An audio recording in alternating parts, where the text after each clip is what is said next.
샌디에고의 뒷문을 맡았던 특급 마무리 조시 헤이더가 휴스턴과 계약했습니다. 휴스턴은 왜 헤이더를 영입했는지, 그리고 고우석 선수에게 미친 영향까지 한번 얘기 나눠보도록 하겠습니다. 네, 지난 20일이었죠. ESPN의 제프 파산 기자가 보도한 소식입니다. 헤이더가 휴스턴과 5년에 9,500만 달러의 계약을 맺었다는 소식이었어요.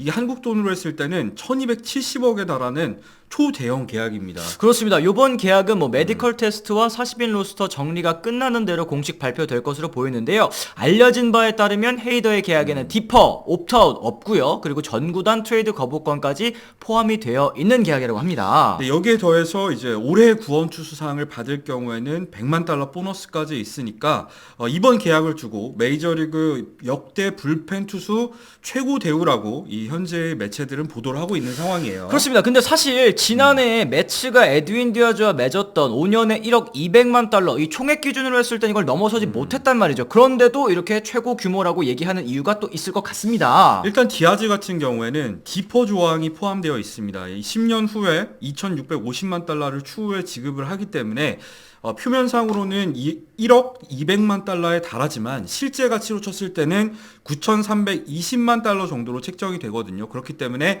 실제 가치만 놓고 봤을 때는 헤이더가 더 좋은 계약이다, 이런 얘기가 있는 거죠. 그렇습니다. 이제 조시 헤이더 선수 사실은 진짜 이 하위 라운드 지명순번의 성공 신화라고 말씀드릴 수 있겠는데요. 2012년입니다. 메이저리그 신인 드래프트 19라운드 전체 529번으로 이제 볼티모어에 지명됐었던 만큼 기대치는 사실 낮았던 선수란 말이에요. 왜냐하면은 고교 시절에 이 구속이 90마일도 안 나왔었거든요. 그러다 보니까 낮은 순번으로 지명이 됐습니다만 입단 후에 마이너리그에서 이 패스볼 구속이 90마일 중반대까지 향상이 되면서 이때부터 조금씩 주목을 받기 시작했습니다. 그렇습니다. 말씀해주신 요때 이 독특한 투구폼, 이 헤이더 선수의 트레이드마크 아니겠습니까? 그것도 이때 익혔다고 하는데 제구는 여전히 안 좋았지만 이 구위라든지 아니면 탈삼진 능력을 인정받아서 이 여러 팀에서 관심을 많이 받았던 유망주였기도 해요. 그렇죠. 그러면서 트레이드를 통해서 휴스턴 마이너리그에서도 잠시 지낸 적이 있었습니다만 2년 만에 다시 미러키로 트레이드가 됐고요. 다들 아시다시피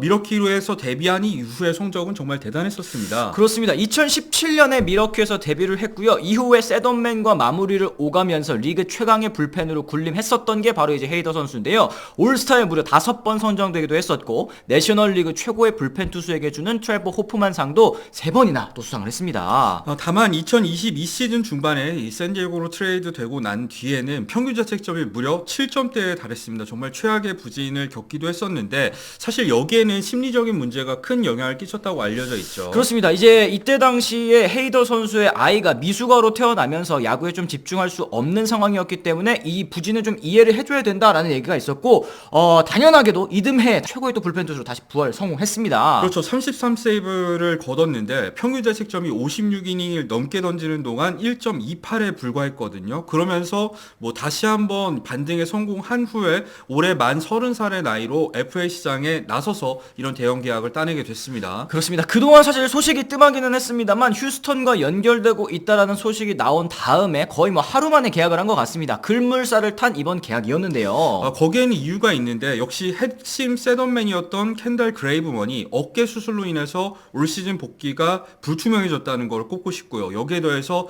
헥터 네리스, 필 메이튼, 라인 스타네까지 주축 불펜들이 대거 이탈을 하게 되면서 보강의 필요성이 있었던 이 휴스턴이었습니다. 그렇습니다. 어쨌든 헤이더 선수가 합류하면서 이제 라이언 프레슬리, 브라이언 아브레유 선수와 함께 필승조를 구축할 수 있게 됐는데요. 이번 영입이 휴스턴의 역사에 있어서도 굉장히 좀 큰 의미를 가지는 이유가 또 있다고 합니다. 그렇죠. 짐 크레인 구단주가 이제 부임을 한 이후에 휴스턴이 본격적으로 강팀으로 거듭나기 시작했었는데 FA 시장에서 연장 계약이 아니라 외부 FA에게 쓴 가장 많은 돈이 5,850만 달러, 6천만 달러가 채 되지 않거든요.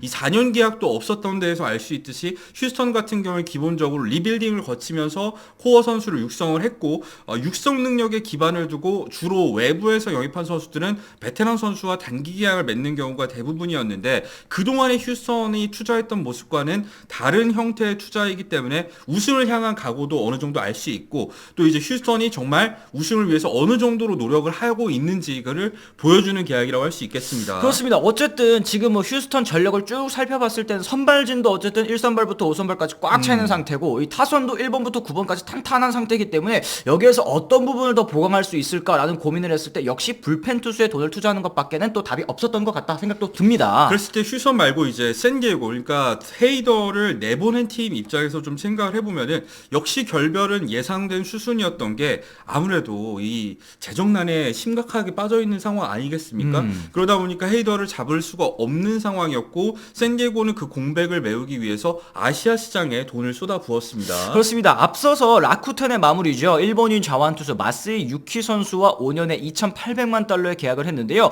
이어서 포스팅으로 메이저리그의 문을 두드린 고우석 선수와도 2년 보장계약 450만 달러의 계약을 하면서 뒷문 보강에 또 나서는 모습이었습니다. 그렇죠. 샌디에고에서 가장 유력한 지역지죠. 샌디에고 유니온 트리뷴에 따르면 고우석 선수 같은 경우에는 마스이 유키 그리고 로버트 수아레즈와 함께 마무리 경쟁을 펼칠 것이다, 이런 얘기를 했는데요. 사실 마무리에서 가장 경쟁에서 앞서 있는 선수는 현재로서는 로버트 수아레즈로 보입니다. 일단 2022년에 활약이 워낙에 대단하기도 했었고, 그걸 바탕으로 연장 계약 같은 경우에는 5년에 4,600만 달러에 재계약을 했으니까 사실 금액적으로 봤을 때는 가장 많은 돈을 받는 선수라고 할 수 있겠죠. 그렇습니다. 뭐 비록 지난해 평균 자책점 4.23으로 부진했습니다만 말씀해주신 것처럼 이 수아레즈 선수의 연봉 불펜 1위거든요. 지금 팀 내 불펜 연봉 1위이기 때문에 이 선수에게 먼저 기회가 돌아가지 않을까 싶기는 하지만, 우리가 항상 말씀드리는 케이스 있지 않습니까? 오승환 선수의 케이스를 봤을 때 오승환 선수는 진출 당시에 이 트레버 로젠탈에는 확고한 마무리가 있었음에도 그 자리를 꿰찼듯이 로버트 수아레즈 사실은 마무리 투수로 뛴 적은 없었던, 이 메이저리그로 넘어와서는 없었던 선수거든요. 그렇죠. 그러다 보니까 이제 새 선수가 경제를 펼치면서 만약에 고우석 선수가 그 과정에서 좋은 모습을 보여준다면 아무래도 이 마무리까지도 노려볼 수 있지 않을까 기대감이 들기도 하고요. 또 새 선수가 또 선의 경제를 펼치면서 좋은 모습을 보여준다면 이 헤이더의 공백도 어느 정도 메울 수 있지 않을까 예상이 됩니다. 그렇습니다. 어쨌든 불펜 최대여인 헤이더가 계약하면서 멈춰있던 FA 시장에 또 하나의 큰 소식이 터지게 됐습니다. 여전히 스넬이라든지 뭐 벨린저, 몽고메리, 체프먼, 이 보라스 사단 FA들 있지 않습니까? 이 선수들에 대해서는 계약의 진척이 없는 상황이긴 합니다. 특히 스넬 같은 경우에는 양키스의 오퍼였죠. 6년에 1억 5천만 달러 계약을 거절한 이후에 어떤 팀도 오퍼를 하지 않았다라는 소식이 들리면서 뭐 정말 길어지지 않을까 하는 예상이 나오고 있는 상황인데, 사실 보라스 같은 경우에는 그동안 협상 전략을 살펴봤을 때 원하는 계약을 따내기 위해서라면 이 시범 경기가 개막한 이후까지도 도장을 찍지 않는 모습을 보여주지 않았습니까? 그렇죠. 대표적인 사례가 뭐 브라이스 하퍼라던가 매니 마차도의 사례를 들 수 있을 것 같은데, 과연 이번에는 어떤 식으로 움직일지도 기대가 됩니다. 그렇습니다. 이 스넬이라든지 벨린저라든지 이제 계약이 계속 길어지다 보니까 뭐 여러분들께서는 뭐 재수를 선택할 가능성 있나요? 얘기를 해주셨지만 요거는 좀 가능성이 낮을 것 같고, 그런 얘기도 있기는 하더라고요. 이제 코레아 선수가 미네소타와 이 3년 계약했었던 때 있지 않습니까? 매년 그렇죠. 이제 옵트아웃을 넣는 그런 계약도 어떻게 보면 지금 상황에서는 좀 고려를 해봐야 되는 것이 아닌가라고 얘기를 해주시는데, 요것도 사실은 스넬 입장에서는 이제 싸이 영상을 받고 나오는 시즌이기 때문에 좀 어렵지 않을까 싶은 생각 들어요. 그렇죠. 그러다 보니까 협상이 길어질 수밖에 없는데, 또 거기에 영향을 받을 수 있는 선수가 류현진 선수다 보니까 더 관심이 많은 것 같아요. 왜냐면 보라스는 앞서 말씀드렸듯이 이제 좀 더 몸값이 뛰어난 이 높은 선수들에게 중점을 주고 협상을 펼치다 보면은 류현진 선수한테까지 과연 차례가 갈까라는 의문을 품고 계신 분들도 많이 계십니다만, 이 최근 들어서 존 헤이먼이라던가 여러 기자들이 보도를 했듯이 2티어급 선발 시장에도 관심이 많이 가고 있는 상황 아니겠습니까? 그런 만큼 류현진 선수의 계약 소식도 빨리 들릴 수 있었으면 좋겠습니다. 그렇습니다. 어쨌든 저희 오늘 영상 또 유익하셨다고 생각하신다면 저희 좋아요도 한 번씩 또 부탁드리고요. 구독과 알람 설정까지 꼭 한번 눌러주시길 부탁드리도록 하겠습니다. 저희는 또 다른 소식과 함께 돌아가겠다는 말씀 전해드리면서요, 오늘만 물러가 보도록 하겠습니다. 지금까지 시청해주신 분들 모두 감사합니다. 고맙습니다. I'm ready to go. I'm ready to go.